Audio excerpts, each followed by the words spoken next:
Un millionnaire déguisé a demandé asile chez une femme pauvre pendant une tempête, mais ce qu'elle lui a raconté l'a rendu follement amoureux. La pluie tombait sans relâche sur la campagne normande, rythmée par les éclairs qui fendaient le ciel noirci. Émile Duret, âgé de 38 ans, fixait la route étroite à travers le pare-brise battu par l'averse. Son costume en cachemire était froissé, ses chaussures italiennes tachées de boue, mais ce qui le dérangeait le plus, ce n'était ni l'humidité ni l'inconfort. C'était le vide, ce silence pesant dans l'habitacle, miroir de son âme. Après avoir quitté précipitamment un gala d'affaires à Rouen, exaspéré par les sourires fins et les conversations intéressées, il avait pris la route sans destination précise, comme poussé par une force obscure. Alors que son esprit vagabondait, le moteur de son luxueux coupé fit un bruit sec avant de rendre l'âme. Aucun signal, aucun village en vue. Il jura doucement, enfila sa veste et sortit sous la pluie glaciale. Quelques centaines de mètres plus loin, il aperçut une faible lumière vacillante à travers les arbres. Une maison modeste, presque oubliée par le temps. Il s'approcha et frappa à la porte, hésitant.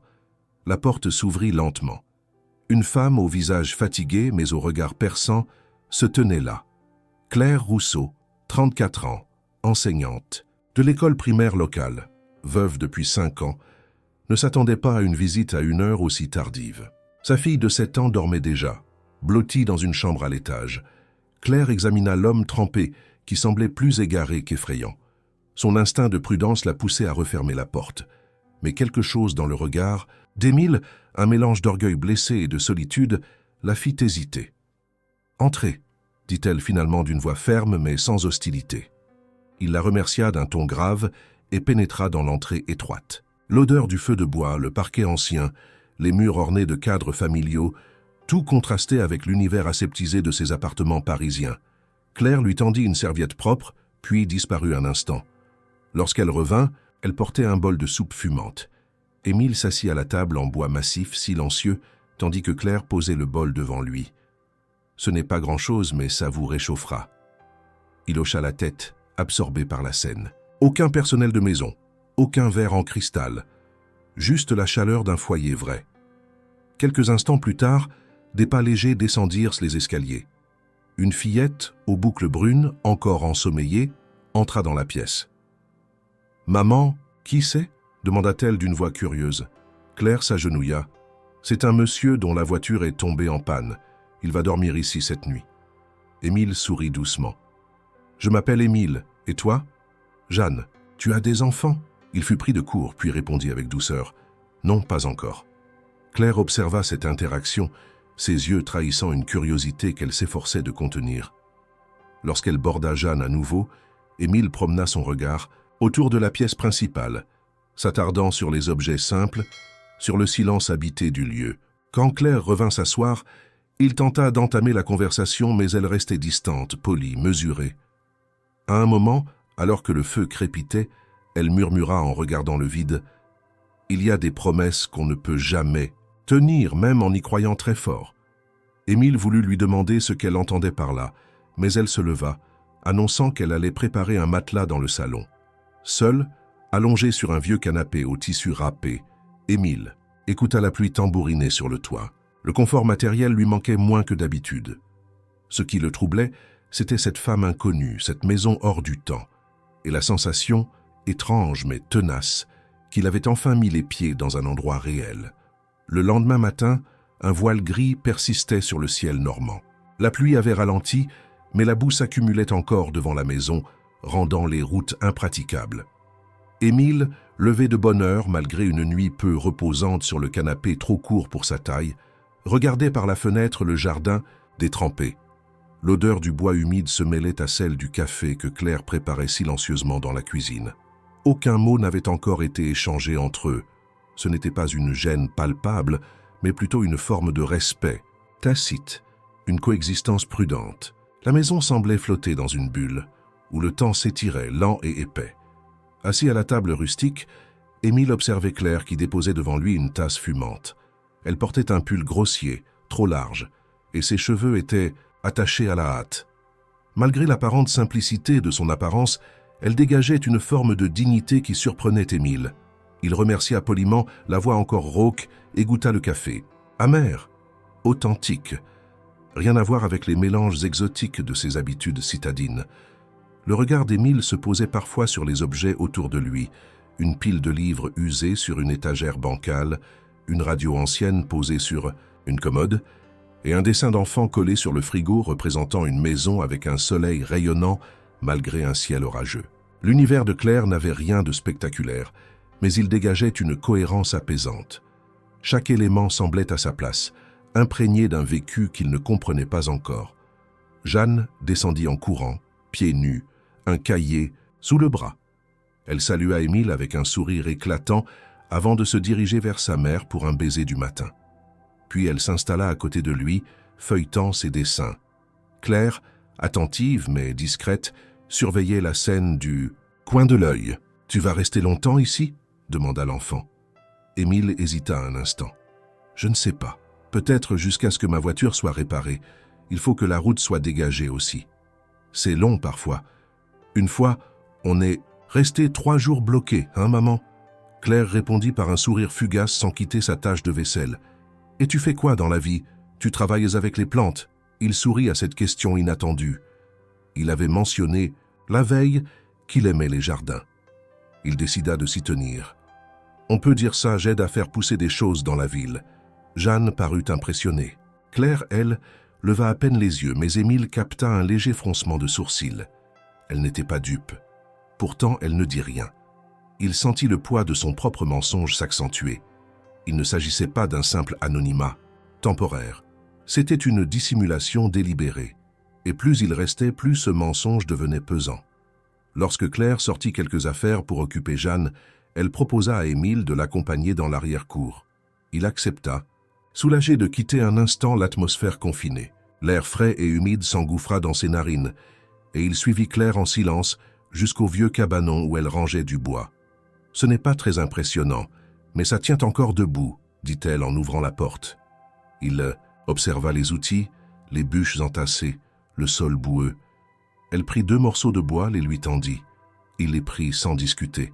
« Pas très habitué à ce genre de tâches, hein ?»« Non, pas vraiment.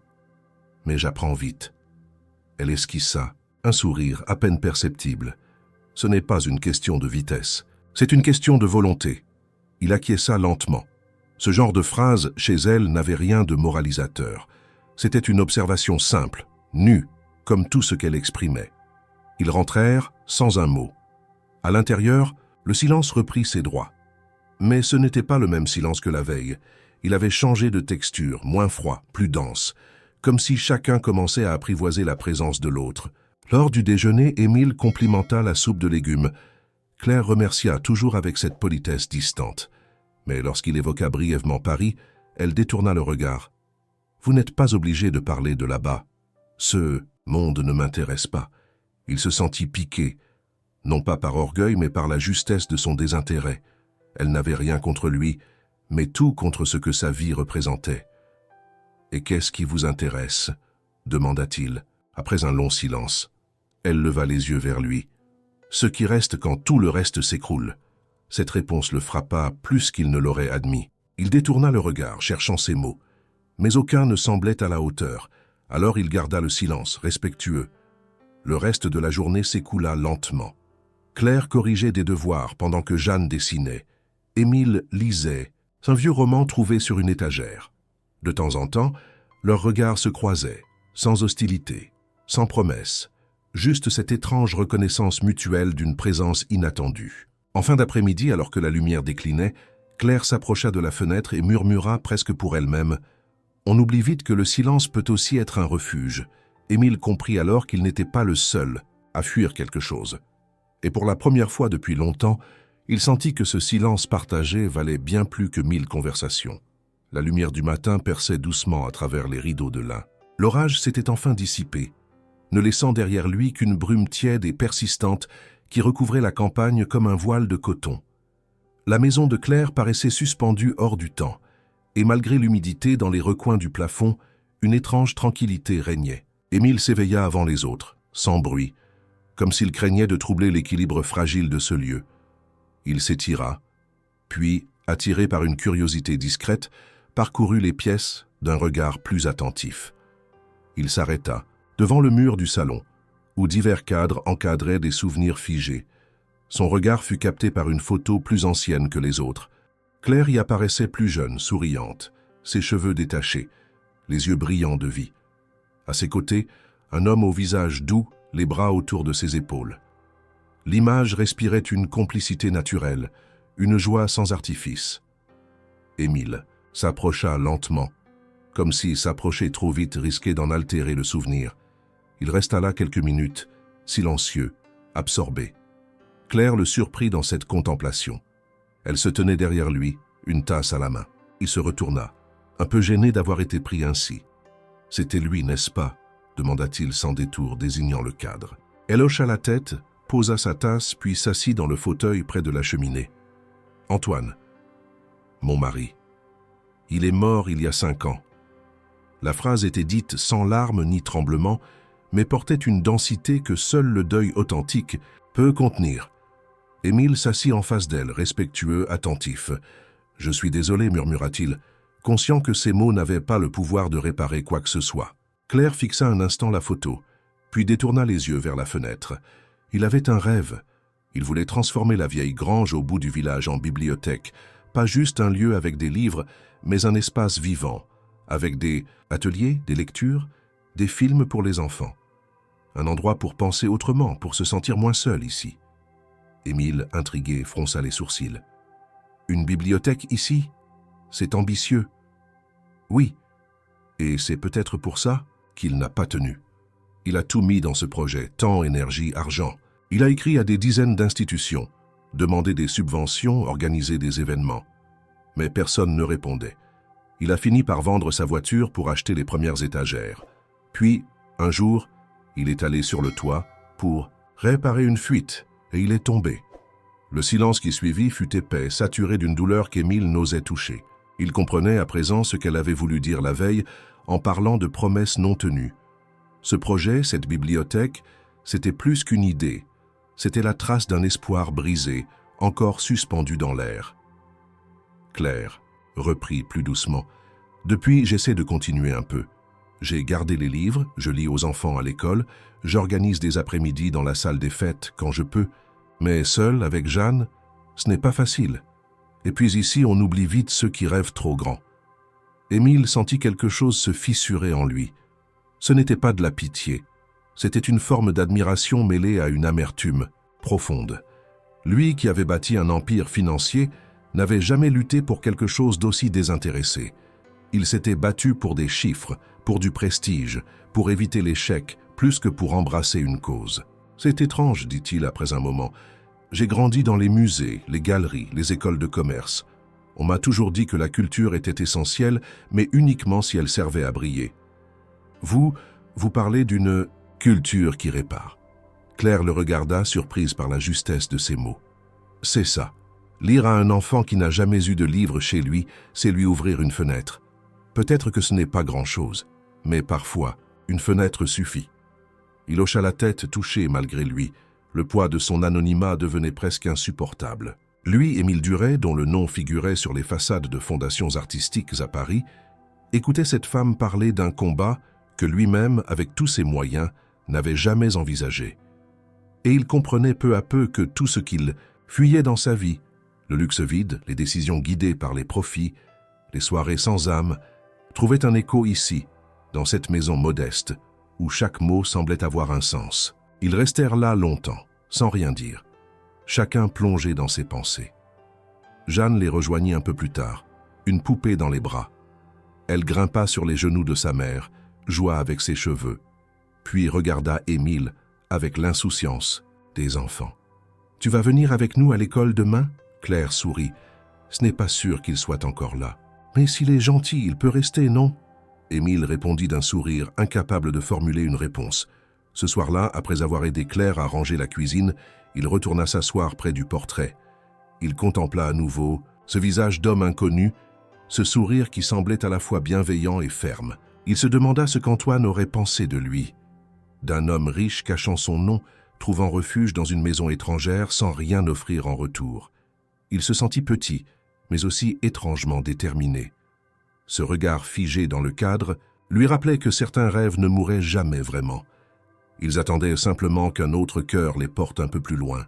La pluie avait cessé depuis longtemps, mais dans le silence de la nuit, les échos d'un idéal blessé continuaient de résonner entre les murs de cette maison, enveloppant Émile dans une certitude nouvelle.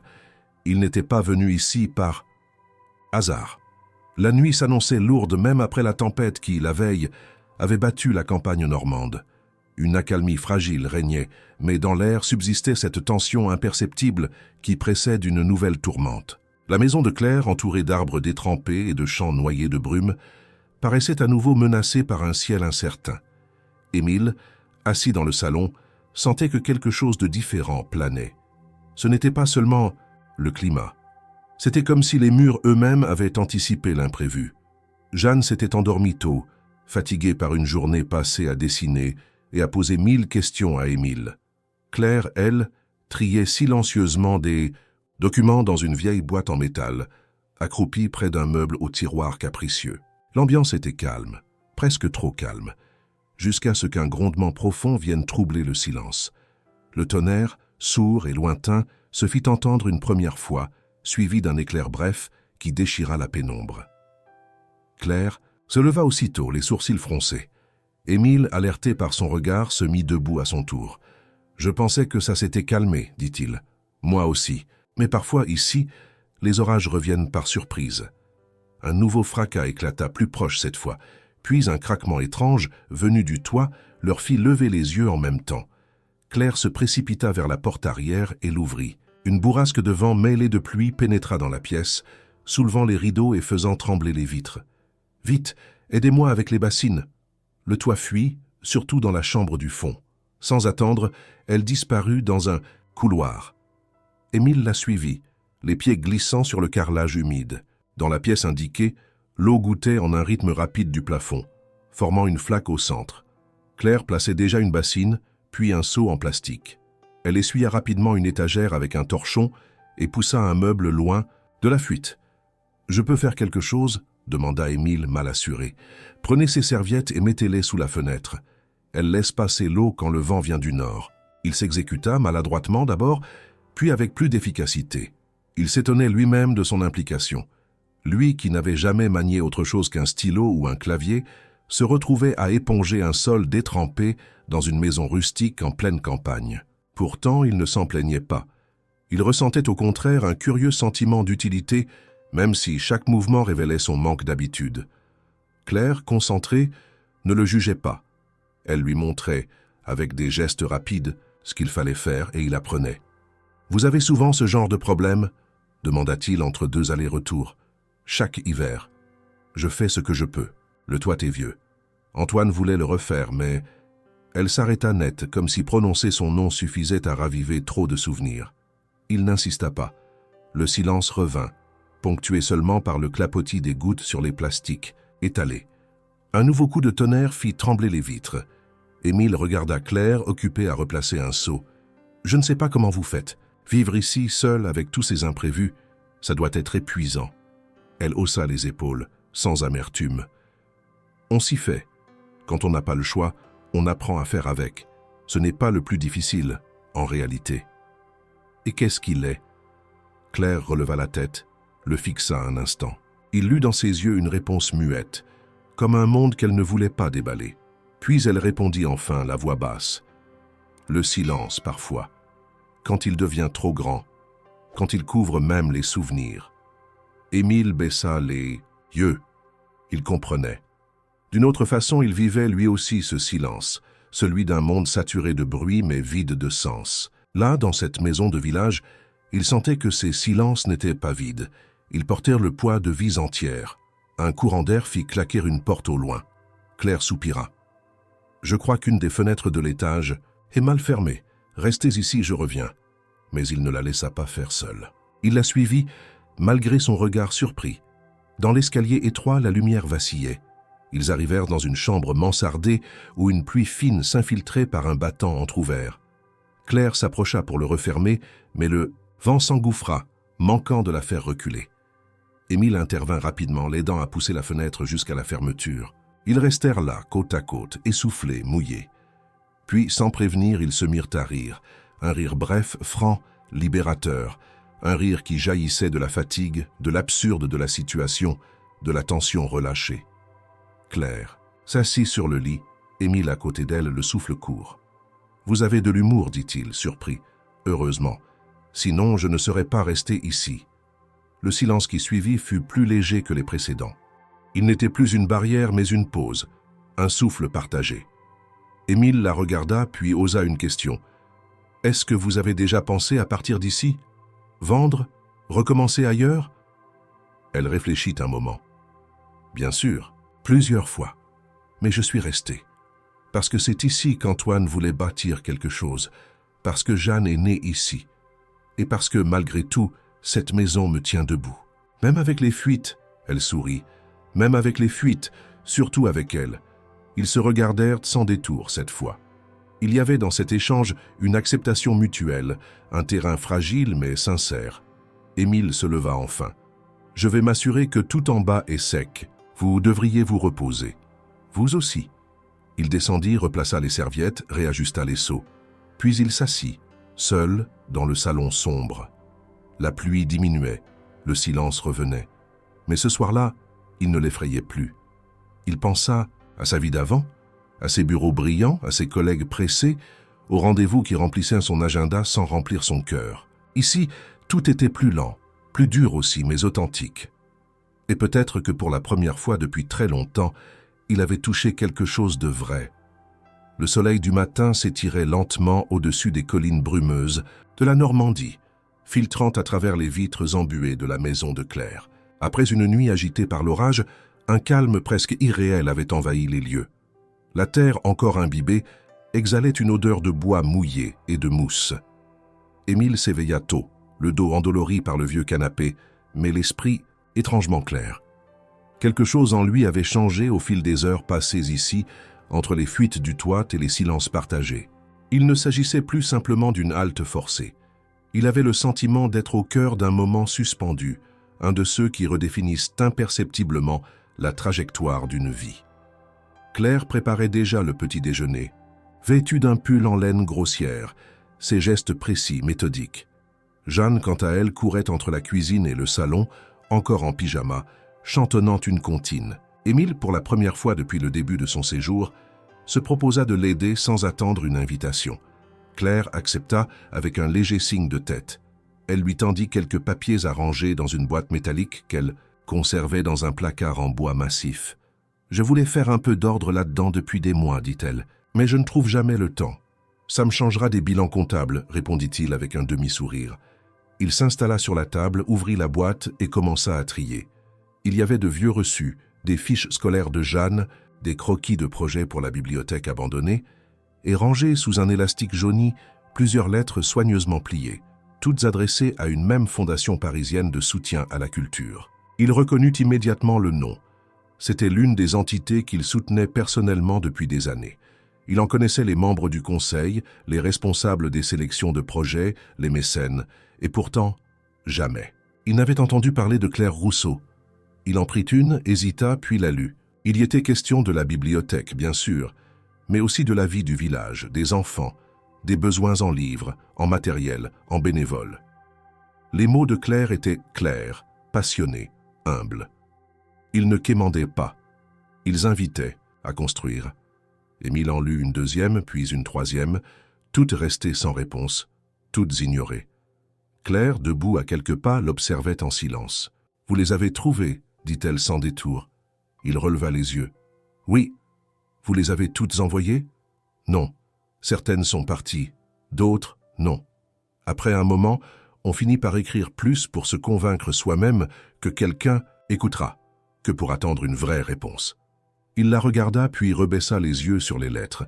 Elles témoignaient d'une obstination silencieuse, d'une foi presque naïve dans la force des idées. Une foi qu'il avait perdue, lui, étouffé sous les couches de protocoles, de réunions et d'intérêts cachés. « Vous n'avez jamais eu de retour ?»« Jamais. Même pas un accusé de réception. »« Rien. » Elle s'assit en face de lui, les mains croisées. « J'ai compris que mon profil ne les intéressait pas. Je ne suis pas diplômé des grandes écoles. Je n'ai pas de réseau. Je n'ai rien à offrir à part une idée, du temps et un peu de cœur. Ce n'est pas suffisant pour Paris. » Émile ne sut que répondre. Il avait envie de lui dire que ce n'était pas vrai, qu'il y avait des gens sincères dans ces cercles-là. Mais lui-même, avec tout son pouvoir, n'avait jamais remarqué ces appels. Il comprit qu'il faisait partie de ceux qui, sans le vouloir, construisaient ce mur d'indifférence.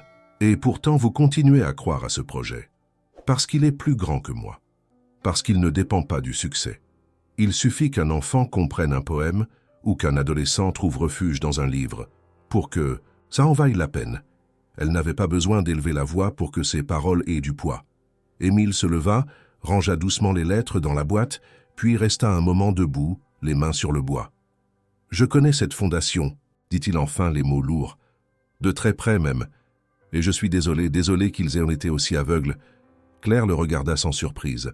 Il y avait dans ses yeux une forme de compassion désabusée, comme si elle avait déjà deviné que son invité portait un nom plus lourd qu'il ne le laissait paraître. Peut-être que ce n'était pas leur faute. Peut-être que je n'ai jamais su me faire entendre. Ou peut-être qu'on a cessé d'écouter ceux qui ne crient pas assez fort, répondit-il. Un silence s'installa, mais il n'était pas tendu. Il était empreint de lucidité.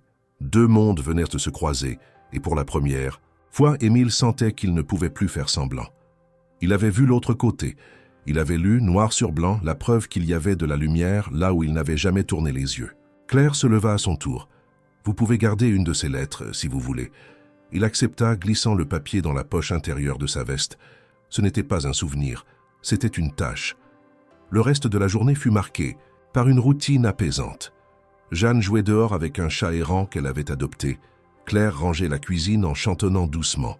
Émile, quant à lui, resta longtemps assis près de la cheminée, la lettre contre son cœur, à réfléchir.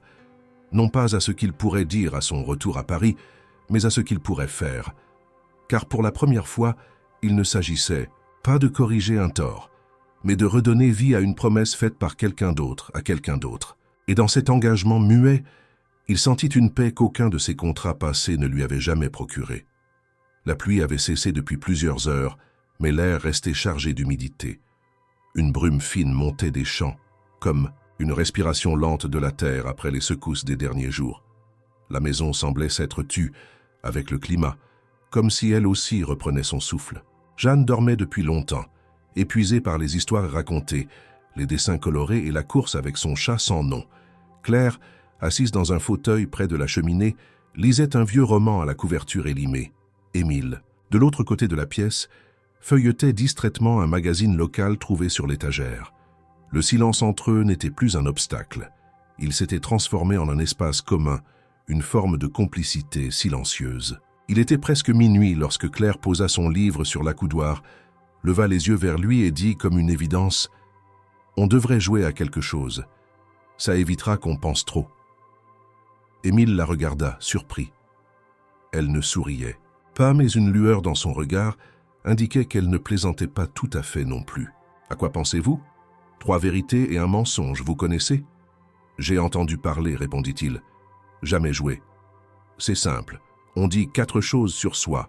3 sont vraies, 1 est fausse. L'autre doit deviner laquelle. » Il hocha la tête. C'était inhabituel, mais l'ambiance s'y prêtait. Et il sentait dans cette proposition une porte ouverte à quelque chose de plus profond. Claire prit une inspiration, puis commença. « J'ai peur des grenouilles. J'ai eu une bourse pour aller étudier à Lyon, mais je ne suis jamais parti. J'ai déjà dormi dans un commissariat. Et j'ai appris à conduire à l'âge de 28 ans. » Émile sourit, intrigué. Elle gardait un ton neutre, presque froid, mais il sentait une tension sous-jacente. « La bourse à Lyon, c'est vrai. Je pense que vous avez dû renoncer, pour une raison familiale. La peur des grenouilles, plausible.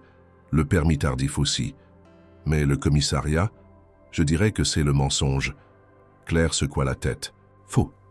J'ai dormi une nuit dans un commissariat parce que je n'avais plus de chauffage et Jeanne était malade. Ils ont accepté de nous héberger quelques heures. C'était humiliant, mais je n'avais pas d'autre choix. Le mensonge, c'était les grenouilles. Je n'en ai jamais eu peur. » Un silence s'ensuivit. Pas pesant, mais chargé. Émile sentit la gravité de ce qu'elle venait de partager. Ce n'était pas un simple jeu pour elle. C'était une manière détournée de dire ce qu'elle n'aurait peut-être jamais avoué autrement. « À mon tour, dit-il après un moment, Je suis fils unique. J'ai étudié les plantes médicinales pendant 1 an. J'ai déjà fui une réunion en simulant un malaise. Et je suis jardinier. » Claire haussa un sourcil. Elle le scrutait avec une attention qu'il n'avait encore jamais vue dans ses yeux. « Le malaise, je vous crois sans peine. »« Le fils, unique aussi. Les plantes médicinales, possible. Mais jardinier, ça, je pense que c'est la fausse. » Il baissa les yeux, presque honteux. « Vous avez raison, je ne suis pas jardinier. Je n'ai jamais planté une graine de ma vie. Et les plantes médicinales? Vrai, une lubie de jeunesse. Un stage d'été, très sérieux. Mais vite, oublié. » Claire ne dit rien. Elle ne semblait pas choquée, juste déçue mais pas surprise. Comme si elle avait toujours su que quelque chose clochait. Pourquoi avoir menti? Je ne sais pas exactement. Peut-être que j'avais peur qu'on me voie comme je suis vraiment. Ou peut-être que je ne savais même plus qui j'étais. Elle acquiesça, sans le juger. Vous ressemblez à quelqu'un qui a trop porté de masque pour savoir lequel est son vrai visage. Il ne sut quoi répondre. Ces mots, prononcés sans colère, touchèrent juste. Il se leva, marcha quelques pas dans la pièce, puis s'arrêta devant la fenêtre. Dehors, la nuit était opaque, sans étoiles. Il parla sans se retourner. Vous savez, j'ai passé des années à fréquenter les bonnes personnes, à dire ce qu'il fallait, à signer des accords, à sourire quand je voulais hurler. On finit par croire que c'est ça, vivre. Et puis on se retrouve ici à parler avec une inconnue dans une maison qui fuit, et tout ce qu'on croyait solide commence à s'effondrer. Et vous avez peur que ça soit réel cette fois. Il se retourna, Claire le fixait, droite, immobile. Oui, parce que si c'est réel, alors tout le reste ne l'a jamais été. Elle ne répondit pas tout de suite. Puis avec douceur, peut-être que ce n'est pas l'un ou l'autre. Peut-être que la vérité, c'est de savoir ce qu'on choisit de garder. Il revint s'asseoir, plus près qu'avant. Il ne parlait plus pour combler un vide. Il parlait pour se reconnaître dans les ruines des apparences. Et dans ce jeu d'aveux partiels, une forme de confiance s'était installée, ténue mais réelle. « Je n'ai jamais rencontré quelqu'un comme vous, » dit-il soudain. Claire le regarda surprise. Quelqu'un qui parle peu mais dit beaucoup. Quelqu'un qui reste debout malgré les tempêtes. Quelqu'un de vrai. Elle baissa les yeux. Ce n'était pas un compliment galant. C'était un constat brut qui ne cherchait ni séduction ni approbation. « Vous êtes fatigué, » dit-elle après un moment. « Il faut dormir. Demain, la route pourrait être dégagée. Et alors vous repartirez. » Il hocha la tête mais ne dit rien. Il savait qu'elle avait raison. Mais au fond de lui, une autre voix, plus sourde, plus forte, murmurait qu'il n'était pas encore prêt à partir.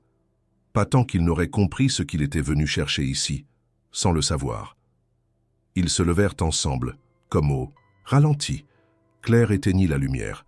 Ils montèrent de chacun leur escalier dans un silence dense et doux. Dans le noir, Émile sentit la lettre dans sa veste. Il la sortit, la relut à la lueur de la veilleuse, puis, sans bruit, il la posa sur la table du salon. Et pour la première fois depuis longtemps, il s'endormit sans masque. Lorsqu'Émile ouvrit les yeux ce matin-là, la lumière du jour était déjà bien installée. Un calme inhabituel régnait dans la maison. Il se redressa lentement, écoutant les bruits environnants. Quelques pas discrets, des voix étouffées, le cliquetis des couverts dans la cuisine. L'odeur du pain chaud flottait dans l'air. Il resta un moment assis, les pieds au sol, observant les meubles autour de lui comme s'il les voyait pour la première fois. Ce modeste décor était devenu plus qu'un refuge. Il était devenu un miroir, et ce qu'il y avait vu de lui-même ne le laissait pas indemne. En descendant, il trouva Claire déjà installée, en train de découper des tranches de pain pour Jeanne qui récitait à mi-voix un poème appris à l'école. La scène avait une douceur presque douloureuse, une forme de simplicité qui serrait la gorge. Claire leva les yeux vers lui, le salua d'un léger hochement de tête, sans sourire, ni froideur. C'était un geste neutre, mais dans cette neutralité se lisait une conscience partagée. L'heure du départ approchait. « J'ai appelé ce matin, dit-elle calmement, en déposant une assiette sur la table. Les routes sont dégagées, et un mécanicien du village voisin est passé voir votre voiture. Elle fonctionne à nouveau. Il a laissé les clés dans la boîte aux lettres. » Émile acquiesça, les lèvres serrées. Il s'assit, accepta silencieusement une tasse de café et observa Claire pendant quelques instants. Elle n'avait rien changé à sa manière d'être. Toujours précise, toujours retenue, mais quelque chose dans ses gestes était différent, plus lent. moins mécanique. « Merci », dit-il simplement. « Pourquoi ? » « Pour tout. Pour l'abri. Pour les silences. Pour le jeu. » Claire inclina légèrement la tête, sans répondre. Jeanne, qui n'avait pas conscience de la gravité flottante de cette matinée, demanda à Émile s'il reviendrait pour lire une histoire le lendemain. Il répondit par une caresse sur ses cheveux et un « peut-être » qui ne voulait rien dire mais suffisait à la rassurer. Il l'aida à enfiler son manteau avant qu'elle parte à l'école, puis revint s'asseoir dans la cuisine, face à Claire. Le silence se prolongea plusieurs minutes, chacun trouvant refuge dans ses pensées. Puis Claire parla, les yeux rivés à sa tasse. « Vous savez que vous pourriez faire quelque chose. Pour la bibliothèque, pour le projet. Vous connaissez les gens, vous avez les moyens. » « Je sais. Alors pourquoi ne l'avez-vous pas encore fait ?» Il réfléchit un instant, puis répondit « Parce que je ne voulais pas que ce soit un geste de rédemption ou de pitié. Je voulais comprendre d'abord ce que ce projet signifiait, ce que vous portiez en vous, et ce que moi je n'avais pas su voir pendant toutes ces années. » Claire le regarda, les yeux plus doux qu'il ne les avait jamais vus. « Et maintenant ? Maintenant, je pense que j'ai compris, ou du moins assez pour ne plus pouvoir faire semblant. » Elle ne répondit pas. Il se leva, attrapa sa veste, sortit les clés de sa poche. Claire le suivit jusqu'à la porte. « Vous avez une destination ? » ?»« Paris. J'ai des choses à mettre en mouvement. »« Vous allez leur parler de moi ? » ?»« Non. Je vais leur parler du projet. Je veux que ce soit ce qui compte. Pas l'histoire. Que je pourrais raconter. » Elle hocha la tête. Il ouvrit la porte, inspira profondément l'air humide du matin, puis se retourna. « Je ne sais pas si je reviendrai. »« Ce n'est pas nécessaire, » répondit-elle. « Mais si vous revenez, que ce soit parce que vous le voulez vraiment, pas parce que vous vous sentez obligé. » Il acquiesça une dernière fois. Puis il monta dans sa voiture, démarra et prit la route sinueuse en direction de la ville. Le paysage défilait lentement, chaque virage dévoilant une portion familière de campagne, mais Émile n'y prêtait que peu d'attention. Son esprit était ailleurs, encore habité par la silhouette de Claire, par les mots qu'elle n'avait pas dits, par la force tranquille qu'elle incarnait. À son arrivée à Paris, il ne prit pas le chemin habituel vers son appartement. Il demanda à son chauffeur de le déposer devant les bureaux de sa fondation culturelle. Il entra, salua les visages connus, serra quelques mains, refusa le café, proposé, et se dirigea directement vers la salle des réunions. Il convoqua les responsables de projet, les directeurs de mécénat, les chefs de département, et là, sans préambule, il leur parla d'un village oublié, d'un rêve inachevé, d'une grange qui attendait de devenir bibliothèque. Il ne mentionna pas Claire par son nom. Il ne parla pas de Jeanne, ni des lettres. Il évoqua seulement l'urgence d'un lieu où la culture n'était pas un luxe, mais une nécessité, où les enfants lisaient sans livre, où la mémoire collective risquait de s'effacer, faute d'un espace pour l'abriter. Il fut direct, presque sec. Il exigea une évaluation immédiate du terrain, un audit sur les besoins, une équipe envoyée sur place avant la fin de la semaine. « Ce projet devient notre priorité, dit-il. S'il faut couper ailleurs, on coupera. Mais cette fois, on ne regarde pas ailleurs. » Personne ne protesta. Son ton n'autorisait ni débat, ni délai. Et pour la première fois depuis longtemps, ses ordres n'étaient pas dictés par un objectif financier ou une stratégie d'image. Il naissait d'un lieu bien plus profond. Et tous ceux présents dans la salle le sentirent. Plus tard, assis seul dans son bureau, Émile regarda par la fenêtre les toits gris de la ville. Il pensa à la cheminée de Claire, à la pluie, sur les vitres, au regard franc de Jeanne. Et il comprit qu'il n'avait pas tourné la page. Il en avait simplement écrit une nouvelle. Le soir même, sans qu'elle en soit informée, une équipe d'architectes fut contactée. Ils reçurent une mission inhabituelle, visiter une vieille grange dans un hameau de Normandie, évaluer sa structure, imaginer sa transformation. Aucun nom ne leur fut donné. Seulement une adresse, un délai et une injonction claire, agir vite mais avec respect. Émile n'avait plus besoin de dire à Claire ce qu'il ferait. Il savait que le plus important n'était pas ce qu'elle saurait, mais ce qu'elle verrait naître. Et peut-être qu'un jour, en découvrant le chantier entamé, elle comprendrait que certains départs sont en réalité le commencement discret d'un retour. Le matin était ordinaire, du moins en apparence. Le ciel avait cette teinte pâle des jours sans événement, et les habitants du petit village vaquaient à leurs occupations habituelles. Claire, fidèle à sa routine, rangeait la salle de classe après une activité de lecture avec les enfants. Jeanne dessinait un arbre gigantesque sur le tableau, y accrochant des feuilles de papier de couleurs différentes pour chaque élève. Tout semblait figé dans une quiétude presque monotone, jusqu'à ce que le bruit de moteurs étrangers brise l'habituelle tranquillité. 3 véhicules utilitaires s'arrêtèrent sur la place centrale, soulevant un nuage de poussière. Des hommes et des femmes en tenue de chantier en descendirent, portant des mallettes, des rouleaux de plans, des ordinateurs. Claire les aperçut depuis la fenêtre. Elle fronça les sourcils, méfiante. Ici, on reconnaissait chaque silhouette, chaque voiture. Et cela ne venait pas de la région. Elle se leva, s'excusa auprès des enfants et traversa la cour pour les rejoindre. « Bonjour, dit-elle en s'approchant. Vous cherchez quelqu'un » L'un des hommes, aux cheveux poivre et sel, lui tendit une carte. « Bonjour, madame. Nous sommes une équipe d'architectes mandatés pour une mission d'évaluation. Il s'agit d'un projet de réhabilitation d'un bâtiment abandonné, une ancienne grange à ce qu'on nous a dit. Elle se situe à l'entrée du village, juste après le vieux puits. » Claire prit la carte sans la regarder, les yeux fixés sur l'homme. « Et qui vous a envoyé ?»« Un mécène parisien, le nom ne nous a pas été communiqué. On nous a simplement dit que c'était une priorité, que nous devions faire un premier état des lieux et rendre un rapport complet d'ici la fin de la semaine. » Le cœur de Claire s'accéléra. Elle remercia poliment, les laissa partir vers la grange. Mais dès qu'ils eurent tourné le coin de la rue, elle rentra précipitamment. Elle ferma la porte, s'appuya contre, la main encore crispée sur la carte de visite. Elle lut enfin le nom de l'agence.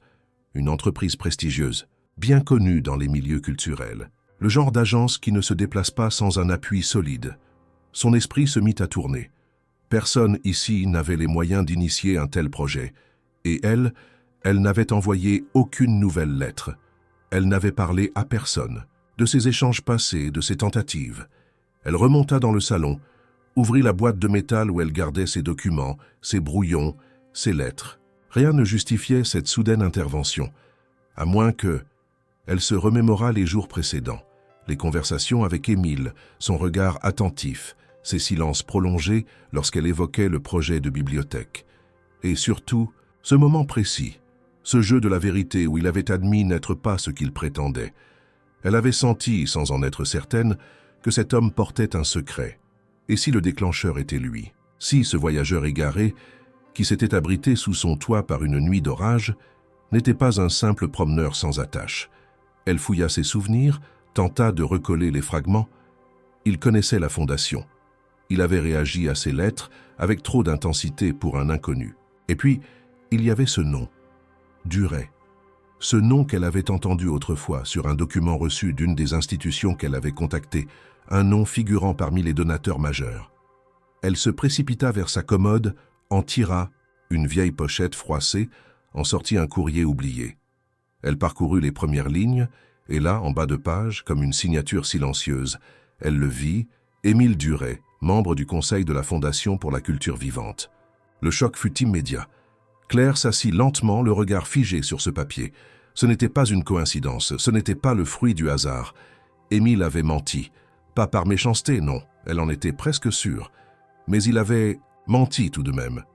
Il s'était présenté comme un homme simple, presque anonyme, et tout ce temps il avait été autre chose. Quelqu'un qui détenait le pouvoir de changer le cours de son projet, de réparer les années de silence, de redonner vie à ce que d'autres avaient tout laissé mourir. Elle resta là, sans bouger, jusqu'à ce que Jeanne vienne lui montrer un dessin. Claire sourit mécaniquement, félicita sa fille, mais son esprit était ailleurs. Cette révélation faisait naître en elle un tourbillon de sentiments. Surprise, colère, gratitude, confusion. Elle n'aimait pas les masques. Et pourtant, elle ne pouvait nier que, derrière celui d'Émile, il y avait eu une écoute sincère, à une attention réelle. Il n'avait jamais tenté de la séduire, de l'impressionner. Au contraire, il s'était effacé. Peut-être par honte, peut-être par fatigue, ou peut-être par désir de redevenir quelqu'un de vrai, loin des regards et des titres. Le lendemain, elle prit le premier train pour Paris. Elle n'avait rien dit à personne, pas même à Jeanne, qu'elle avait laissée chez une voisine. Elle avait besoin de réponses, et elle savait où les trouver. Dans les couloirs de cette fondation qu'elle avait tant de fois implorée par écrit. Elle n'avait jamais franchi ses portes. Aujourd'hui, elle le ferait. À l'accueil, elle déclina son nom. La secrétaire consulta un écran, sembla surprise, puis fit un appel rapide. Quelques minutes plus tard, on la conduisit dans une salle de réunion aux lignes épurées. Un homme entra, costume impeccable, sourire crispé. « Madame Rousseau, je suis le directeur des projets. On m'a dit que vous étiez venue sans rendez-vous. Que puis-je pour vous ?» Claire, droite, calme, tendit le courrier avec le nom d'Émile Duret. « Je veux comprendre pourquoi votre équipe est venue dans mon village, et je veux savoir qui a donné l'ordre. » Le directeur pâlit légèrement.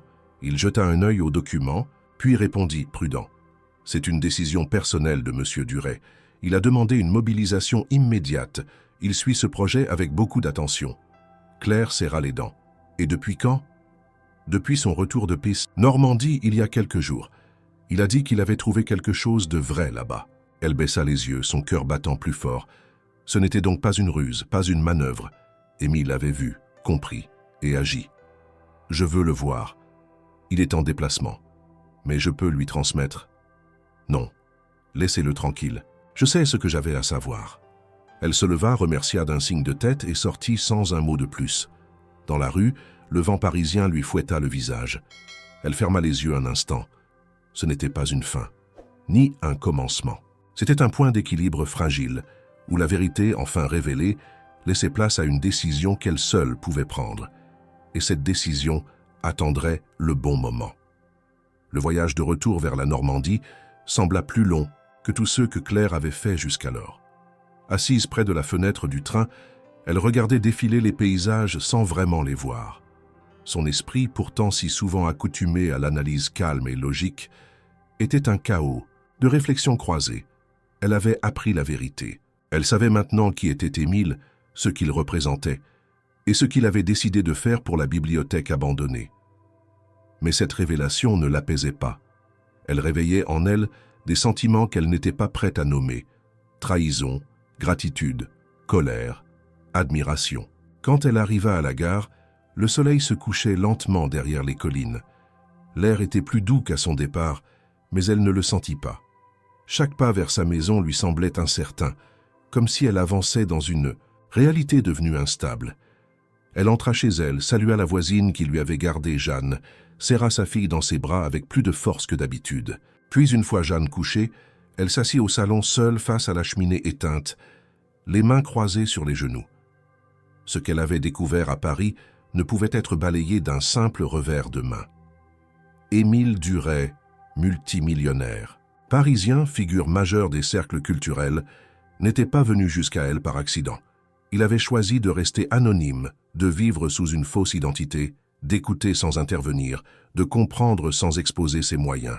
Elle se souvenait de chaque regard, chaque silence, chaque réponse évasive. Elle repensait à ce jeu de vérité, à cette confession sur son métier de jardinier. Ce n'était pas simplement un mensonge innocent. C'était une manière de disparaître, une fuite, une recherche. Mais plus elle y pensait, moins elle parvenait à le juger. Elle se souvenait de son regard lorsqu'il avait lu ses lettres, de sa réaction sincère, presque blessée. Elle avait perçu en lui une rupture, une fissure intérieure. Et maintenant, tout faisait sens. Cet homme fatigué du monde auquel il appartenait, cherchant un refuge, s'était retrouvé face à sa propre impuissance, confronté à ce qu'il n'avait jamais su voir au cœur de son propre empire, des voies ignorées, des rêves abandonnés, des batailles silencieuses. Le lendemain matin, en sortant pour aller à l'école, Claire vit le groupe d'architectes en pleine activité. Ils prenaient des mesures, inspectèrent la toiture, discutaient de plans. L'un d'eux s'approcha d'elle, respectueux. « Bonjour, Madame Rousseau. Nous avons commencé le diagnostic. La structure principale tient, mais il faudra renforcer certaines parties. Le projet peut aller vite si les autorisations suivent. À elles suivront. L'instruction est claire, tout doit être fait pour que cela avance sans blocage. On nous a dit de traiter ce dossier comme prioritaire. » Elle remercia d'un signe de tête, puis s'éloigna. Dans la cour de l'école, Jeanne courait avec ses camarades. L'innocence de sa fille la ramenait à l'essentiel. Elle se demandait comment lui expliquer ce qu'elle-même peinait à comprendre. Comment lui dire que l'homme qui avait partagé leur toit quelques nuits, l'inconnu silencieux, était en réalité celui qui allait changer la vie du village? Fallait-il le dire? Fallait-il protéger l'anonymat qu'il avait voulu tant préserver? Dans l'après-midi, après les cours, Claire décida d'écrire. Pas une lettre officielle, pas une plainte, juste quelques lignes, qu'elle plia soigneusement et rangea dans un livre. Ce n'était pas encore le moment de l'envoyer, mais les mots étaient là, en attente. Elle y avait écrit « Je ne sais pas si je dois vous en vouloir ou vous remercier. Je ne sais pas si ce que vous avez fait efface ce que vous avez caché. Mais je sais que vous avez regardé là où d'autres ont détourné les yeux. Et pour cela, je ne peux pas vous effacer. » Dans les jours qui suivirent, le chantier progressa. Les enfants du village commencèrent à s'y intéresser. Certains venaient observer, poser des questions, rêver tout haut de salles pleines de livres, de murs colorés, de fauteuils moelleux où s'asseoir pour lire. Claire assistait à ces scènes avec un mélange de joie et d'appréhension. Elle voyait renaître le rêve d'Antoine. Elle voyait l'impossible devenir concret, mais elle voyait aussi une absence, celle de l'homme qui avait rendu tout cela possible sans jamais chercher à en récolter les fruits. Une semaine passa, puis une autre. Aucune nouvelle d'Émile, pas de lettres, pas d'appel. Il avait disparu comme il était venu, sans bruit, et cette disparition silencieuse pesait plus lourd que toutes les présences. Claire oscillait entre deux pôles, l'attente et le refus. Une part d'elle voulait qu'il revienne, qu'il s'explique, qu'il parle. Une autre craignait ce retour, comme si le revoir allait bouleverser ce fragile équilibre retrouvé. Un jour, alors qu'elle rangeait la salle de lecture provisoire installée dans la mairie, elle trouva sur une étagère un livre qu'elle ne se souvenait pas avoir placé là. Il était neuf. Dans la première page, une dédicace simple, sans signature, pour ceux qui osent croire que la culture sauve plus que les discours. Elle ferma le livre lentement, le cœur battant. C'était une trace, un signe. Il n'était pas loin. Il veillait. Ce soir-là, elle resta longtemps éveillée, assise dans la cuisine. Elle relut sa lettre non envoyée, puis elle en écrivit une autre, plus brève, plus nette. Elle y inscrivit une seule phrase « Je veux comprendre pourquoi ». Elle ne savait pas si elle la posterait. Mais à cet instant précis, elle savait une chose. La vérité n'était pas une ligne droite. Elle était faite de détours, de silences, de croisements. Et peut-être que le plus important n'était pas ce qu'on découvrait, mais ce qu'on acceptait de ne plus ignorer. Le vent d'automne balayait les feuilles sur la place du village, projetant dans l'air humide des tourbillons roux et dorés. L'ancien bâtiment, jadis une simple grange abandonnée, grouillait désormais d'activité. Les ouvriers s'affairaient à poser les dernières poutres de soutien, les échafaudages étaient démontés un à un, et les murs fraîchement repeints exhalaient une odeur de renouveau. La métamorphose était bien avancée. Il ne restait plus que quelques jours avant l'inauguration, et déjà les enfants passaient leur tête curieuse par les fenêtres, impatients de découvrir les trésors que renfermerait cette nouvelle bibliothèque. Claire observait la scène depuis l'autre côté de la place, les bras croisés, droite malgré le froid. Son regard ne se posait pas sur les ouvriers, ni sur les murs rénovés, mais sur un point précis, l'homme immobile, debout au milieu de la cour, entouré de quelques enfants qui semblaient naturellement attirés par lui. Émile. Il était revenu. Elle l'avait su sans avoir besoin de le voir. Une intuition aiguë, presque douloureuse. Lorsqu'elle avait quitté la maison ce matin-là, elle avait senti ce changement dans l'air, comme une tension familière, un fil qui se retendait doucement. Et là, il était, comme s'il n'était jamais parti. Vêtu simplement, les traits tirés mais le regard clair, tenant un livre sous le bras. Aucun discours, aucune déclaration, juste une présence à la fois tranquille et brûlante. Elle s'approcha lentement. Les enfants, devinant qu'un moment sérieux s'annonçait, s'éloignèrent en silence. Il se retourna avant qu'elle n'arrive à sa hauteur, comme si son corps avait deviné le sien. « Bonjour, Claire. » Elle ne répondit pas tout de suite. Elle le fixa longuement, sans hostilité, mais avec une intensité difficile à soutenir. Puis enfin, d'une voix ferme, « Vous avez menti, pourquoi ?» Émile ne détourna pas les yeux. Il semblait prêt à recevoir, à répondre. Parce que je ne savais plus comment être moi-même, parce que, dans ma vie, tout le monde attendait quelque chose de moi. Un mot, une décision, un chiffre, une image, et j'ai fini par me perdre là-dedans. Ce soir-là, quand je suis arrivé ici, je n'étais pas un homme, j'étais une fonction, une façade. Alors j'ai dit ce mensonge, pour respirer, pour voir si, sans nom, sans pouvoir, j'avais encore de la valeur. Elle l'écoutait, impassible, mais ses yeux brillaient d'un éclat contenu. Vous aviez le choix, Émile. Moi, je ne l'ai jamais eu. Vous êtes entré dans ma maison. Vous avez partagé mes repas, vous avez écouté mes histoires, et tout ce temps, vous portiez en vous la clé de ce que j'ai cherché pendant des années. Je sais, et je ne me le pardonne pas. Il fit un pas vers elle, mais s'arrêta. Il respectait encore cette distance qu'elle maintenait. Il poursuivit plus doucement. Je ne suis pas venu chercher votre pardon. Je suis revenu parce que, depuis que je suis parti, je n'ai pas connu un seul jour qui ait eu autant de... Sans que ceux passés ici, j'ai essayé de reprendre ma vie d'avant, de me fondre à nouveau dans les réunions, les décisions, les mondanités. Mais je ne pouvais plus. Quelque chose avait changé. Vous m'avez changé. Claire prit une inspiration lente, comme si chaque mot qu'elle allait prononcer devait être choisi avec soin. Ce que vous avez fait pour la bibliothèque, c'est immense. C'est plus que ce que j'aurais jamais espéré. Mais ce n'est pas ça qui compte pour moi. Elle marqua une pause, puis ajouta « Ce qui compte, c'est la vérité. Et vous me l'avez volée. Pendant que je vous racontais mes échecs, mes douleurs, vous gardiez le silence. Vous me regardiez, et vous saviez que vous pouviez tout changer d'un mot. J'étais lâche, dit-il sans hésiter. J'avais peur que si je disais la vérité, vous me rejetiez, que vous pensiez que je n'étais là que pour réparer une image. Mais ce n'était pas ça. Je voulais comprendre ce qu'était une vie sans filtre, et je l'ai comprise en vous regardant vivre.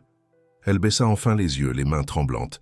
Elle ne savait plus si elle voulait crier, pleurer ou simplement disparaître, mais elle resta là, droite, présente. Et maintenant ? Vous croyez que vous pouvez revenir comme ça et reprendre là où vous avez laissé ? Non, je ne veux rien reprendre. Je veux juste être là, pas comme un mécène, pas comme un sauveur, comme un homme qui a compris, trop tard peut-être, ce que c'est que d'avoir foi en quelque chose. Quelqu'un. Ils restèrent en silence. Tout autour d'eux, le village continuait de vivre. Un chien aboyait au loin. Une vieille femme refermait ses volets. Les enfants riaient à quelques mètres, mais entre eux, tout était suspendu. Claire releva la tête. Dans son regard, il n'y avait plus de colère. Il y avait une question, muette, lourde. « Et si je vous dis que je ne veux plus vous voir ?» Émile acquiesça sans fuir. « Alors je partirai, mais je resterai engagé dans le projet. Je n'ai pas besoin d'être là pour qu'il vive. Ce rêve n'est pas le mien.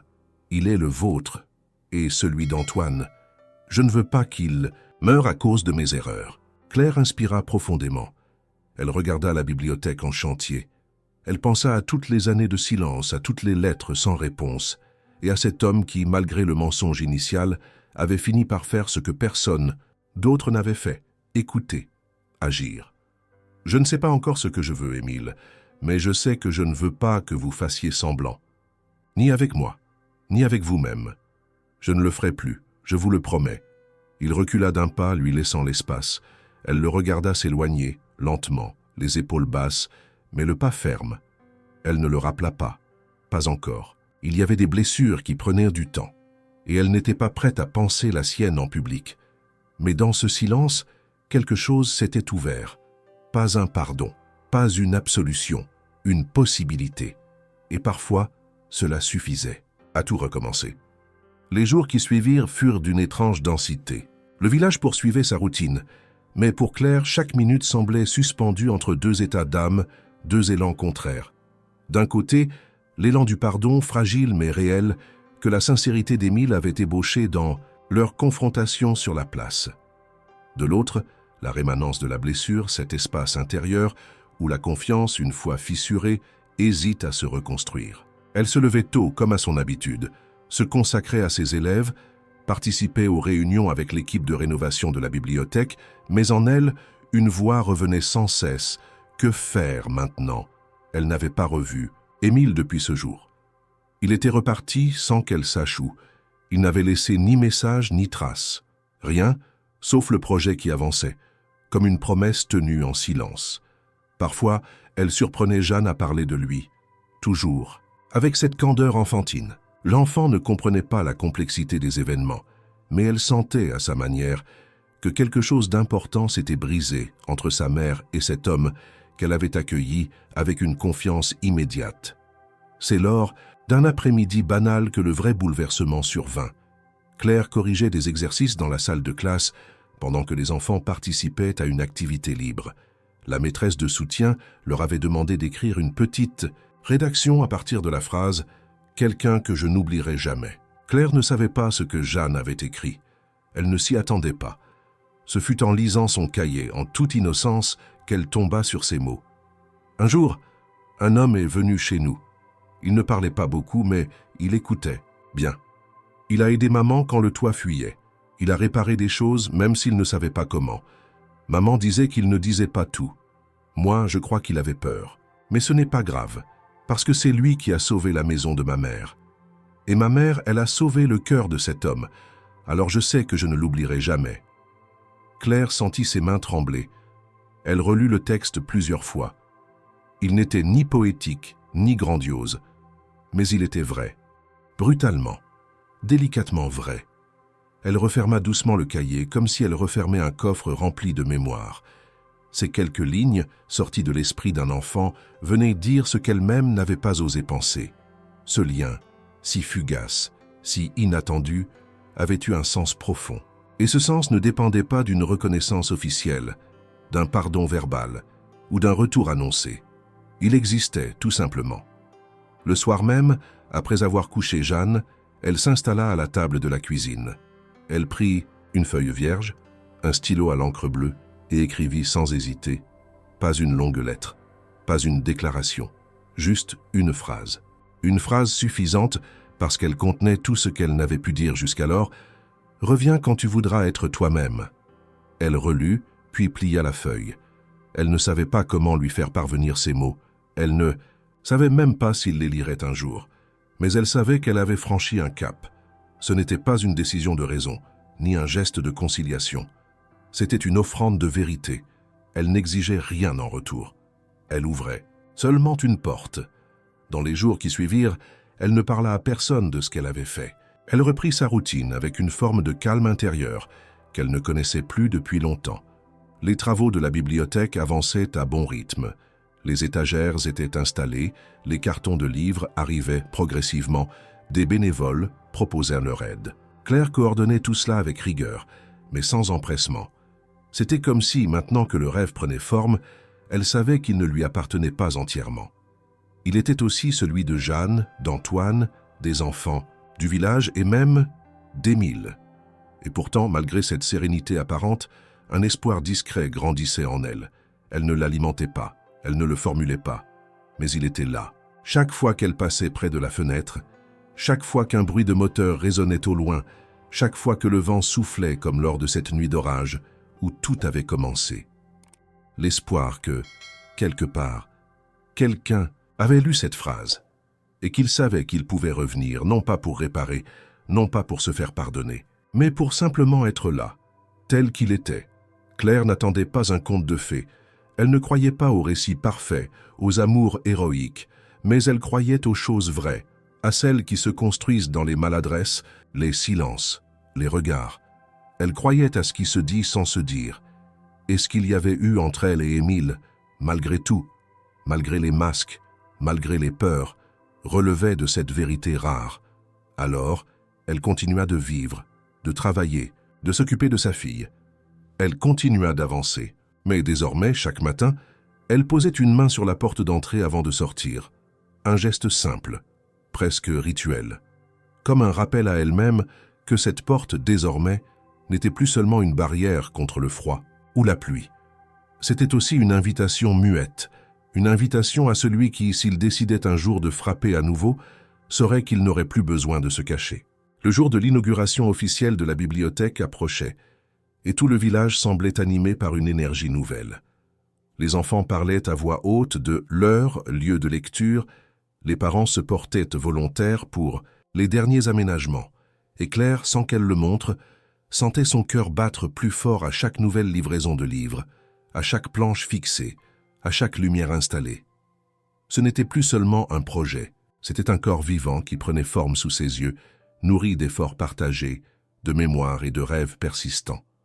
Un matin, alors qu'elle arrosait les plantes sur le rebord des fenêtres de la bibliothèque, Claire aperçut, au loin, une silhouette familière. Ce n'était pas la silhouette d'un ouvrier, ni celle d'un visiteur curieux. C'était une démarche qu'elle reconnaîtrait entre toutes, même sans la voir depuis des semaines. Émile. Il avançait d'un pas calme, Une pile de livres serrés contre sa poitrine, habillé simplement comme un habitant de passage, sans artifice. Aucun signal n'avait annoncé sa venue, aucun message. Il était revenu comme il était parti, discrètement, à la mesure de ce qu'il avait appris à devenir. Elle ne bougea pas. Elle le regarda s'approcher sans faire un geste. Il marcha jusqu'à la porte de la bibliothèque, s'arrêta un instant devant elle. Leurs regards se croisèrent, mais ni l'un ni l'autre ne dit un mot. Il ouvrit lentement la porte, déposa les livres sur une table à l'intérieur, puis ressortit sans empressement. Il s'arrêta face à elle, la salua d'un simple mouvement de tête. Claire répondit de la même façon, les lèvres closes, le cœur en tumulte. Ils commencèrent à marcher ensemble côte à côte, sans avoir décidé de le faire. Le chemin les mena à travers la petite place, puis vers un sentier à l'arrière du village, celui-là même que Claire empruntait, parfois seule pour réfléchir ou se souvenir. Aucun mot ne fut prononcé. Le silence entre eux n'était plus un obstacle, il était devenu un langage, un refuge commun. Et dans cette marche lente, ils se retrouvaient dans ce qu'ils étaient réellement. Deux êtres marqués par les absences, les renoncements, mais debout, présents, capables encore de croire. Lorsqu'ils revinrent près de la bibliothèque, le soleil était haut dans le ciel. Des enfants courèrent dans la cour, riant sans retenue, inconscients de la scène qui se jouait à quelques mètres d'eux. Claire s'arrêta devant la porte, la main posée sur le chambranle, le regard posé sur l'intérieur lumineux et ordonné. « Tu as apporté des livres, » dit-elle enfin, la voix douce, presque fragile. « Oui, des recueils de poésie et quelques albums jeunesse. Je les ai choisis en pensant à Jeanne et à toi. » Elle acquiesça lentement. Il ne tentait pas de s'expliquer. Il ne cherchait pas à reconquérir. Il était là, simplement, sans attente, sans rôle à jouer. Et c'était cela qui touchait le plus Claire, cette présence nue offerte sans condition. Ils entrèrent ensemble. Claire fit le tour de la pièce du regard, observant chaque étagère, chaque chaise soigneusement alignée, chaque rayon désormais rempli. Elle toucha le dos d'un livre, puis un autre, comme on caresse une cicatrice enfin refermée. Elle se retourna vers Émile, le regard embué. Il y a quelques mois, cet endroit n'était qu'un souvenir, une ruine, un rêve mort. Et maintenant, il vit, compléta Émile à voix basse. Mais ce n'est pas moi qui l'ai sauvé, c'est toi. Non, je n'ai fait que rendre possible ce que tu portais déjà en toi. Ce rêve t'appartenait. Moi, je ne fais qu'y croire. Elle détourna les yeux, émue. Elle savait qu'il disait vrai. Il n'avait pas volé ce projet, il l'avait respecté, soutenu, sans jamais tenter de le déformer à son image. Ils s'assirent sur un banc, face aux grandes fenêtres. À travers la vitre, on voyait les enfants jouer sous les arbres. Le monde extérieur semblait lointain. Émile posa ses mains sur ses genoux, respirant profondément. « Je ne sais pas si je dois rester ici, je ne sais pas si j'en ai le droit, mais je voulais te dire que quoi que tu choisisses, je respecterai. Je ne suis plus là pour fuir Paris. Je suis là parce qu'ici, j'ai compris ce que ça voulait dire « vivre ». Claire ne répondit pas tout de suite. Elle fixait les enfants, puis ses mains, puis le bois clair des étagères. Enfin, elle murmura « Je ne t'ai jamais demandé de rester, mais je ne t'ai pas non plus fermé la porte. » Il la regarda. Elle le regarda. Tout était dit. Et tout restait à écrire. Ils sortirent ensemble de la bibliothèque. Jeanne les aperçut, accourut, se jeta dans les bras d'Émile, comme si aucun jour ne s'était écoulé depuis son départ. Claire observa la scène sans parler, les yeux brillants. Ce n'était pas une réconciliation spectaculaire. Ce n'était pas un retour triomphal. C'était une retrouvaille silencieuse. Et c'était bien mieux ainsi. Les semaines suivantes, Émile s'installa doucement dans la vie du village. Il ne prit aucune place officielle. Il ne prononça aucun discours. Il venait parfois lire une histoire aux enfants. Il aidait à ranger les livres. Il partageait quelques repas avec Claire et Jeanne, sans jamais envahir leur espace. Il était là, et sa présence, désormais, ne posait plus de questions. La bibliothèque ouvrit ses portes un samedi matin, sans cérémonie excessive. Claire coupa un ruban symbolique. Les enfants entrèrent en courant.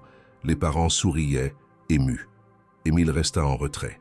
Mais Claire, dans un geste qui n'appartenait qu'à eux, s'approcha, lui tendit la main et l'entraîna à l'intérieur. Il la suivit sans un mot. Et dans ce silence, une nouvelle histoire commençait. non pas écrites à l'encre des promesses, mais tissées dans la lenteur des jours partagés, dans la confiance retrouvée, dans l'amour silencieux de ceux qui, un jour, ont osé s'écouter vraiment. Le temps avait passé. Lentement d'abord, comme si les jours hésitaient à tourner la page de ce qui avait été, puis plus sûrement, comme un livre qu'on ne peut s'empêcher de continuer à lire une fois qu'on a accepté l'histoire qu'il raconte.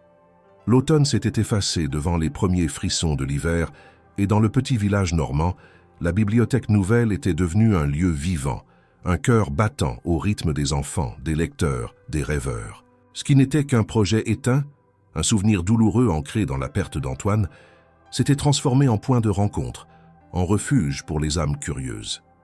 Claire en était la gardienne discrète. Elle n'avait pas cherché à devenir directrice ou responsable officielle. Elle coordonnait, organisait, écoutait, et toujours avec cette rigueur douce qui lui appartenait. Elle avait refusé les interviews, les photos, les invitations à parler du projet ailleurs. Ce lieu n'était pas un trophée. C'était une continuité, une réponse à un silence trop longtemps imposé. Émile, de son côté, n'avait pas quitté le village. Il n'y vivait pas à plein temps, mais il y revenait souvent. Il passait quelques semaines par mois dans une petite maison qu'il avait louée à l'écart, près d'un bois. Il lisait beaucoup, travaillait peu.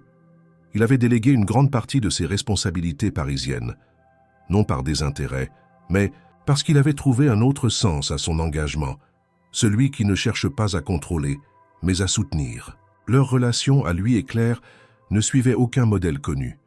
Ce n'était pas une histoire d'amour éclatante, encore moins un feuilleton. C'était une présence, une intimité construite dans les silences, dans les gestes, dans les habitudes partagées. Ils n'avaient jamais posé de mots sur ce qu'ils étaient devenus l'un pour l'autre. Ils n'en avaient pas besoin. Les soirs passés à lire côte à côte, les promenades en forêt, les repas partagés avec Jeanne, les éclats de rire simples suffisaient à définir une forme d'attachement que les étiquettes n'auraient su contenir. Jeanne, elle, avait grandi. Elle posait de plus en plus de questions, curieuse de comprendre le monde qui l'entourait. Elle n'avait jamais su dans les détails qui était Émile, ni d'où venait son aisance tranquille. Mais elle avait compris une chose essentielle. Il était là. Et parfois, cela valait plus que toutes les explications.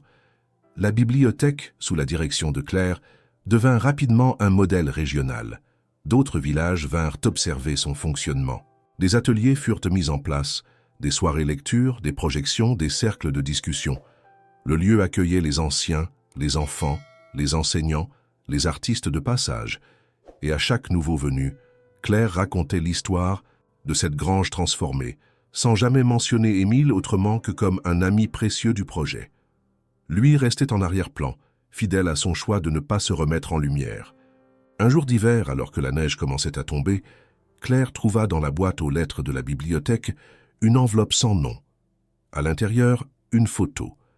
Elle représentait Antoine, prise sans doute par un parent d'élève, quelques années avant sa mort, en train de lire une histoire à un groupe d'enfants assis sur l'herbe. Derrière, une phrase était écrite à la main. « Certains rêves survivent à ceux qui les portent. » Claire serra la photo contre elle, les yeux humides. Elle ne savait pas qui l'avait envoyé, mais elle savait que ce geste venait de quelqu'un qui avait compris. Ce n'était pas un hommage, c'était un passage de relais. Et dans ce geste silencieux, elle sentit que le deuil avait trouvé une autre forme, celle d'une transmission, d'une continuité assumée. Les mois passèrent encore. L'hiver céda la place à un printemps timide. La bibliothèque célébra son premier anniversaire sans fanfare. Juste une lecture collective en plein air, où Claire lut un poème choisi par Jeanne. Émile, assis à l'écart, écoutait en silence, les yeux fermés. Il ne cherchait pas à être vu. Il voulait simplement être là. Un soir, alors que la pluie tambourinait contre les vitres, Claire, debout dans sa cuisine, regardait par la fenêtre. Elle tenait une tasse de thé entre les mains, les épaules détendues. La maison était calme. Jeanne dormait. Émile était à Paris cette semaine-là, mais elle savait qu'il reviendrait. Elle ne comptait plus les jours. Elle ne nourrissait plus d'attente. Elle vivait avec cette certitude douce que certaines présences n'ont pas besoin d'être constantes pour être réelles. Elle pensa à tout ce qui avait changé, à ce qu'elle avait perdu, puis retrouvé autrement, à ce que le silence avait permis, à ce que la tempête avait révélé. Elle pensa à Émile, à son arrivée sous la pluie, à sa peur d'être vu tel qu'il était. Elle pensa à la phrase qu'elle lui avait écrite « Reviens quand tu voudras être toi-même ». Il était revenu, et il était resté. Et tandis que les gouttes glissaient lentement sur la vitre, elle se dit que certaines histoires ne finissent pas. Elles changent simplement de forme. Elles deviennent des chapitres nouveaux, plus calmes, plus profonds. Elles ne cherchent plus à éblouir. Elles cherchent à durer. Elle posa sa tasse, ouvrit doucement la porte d'entrée et regarda. La nuit, puis elle la referma et sourit.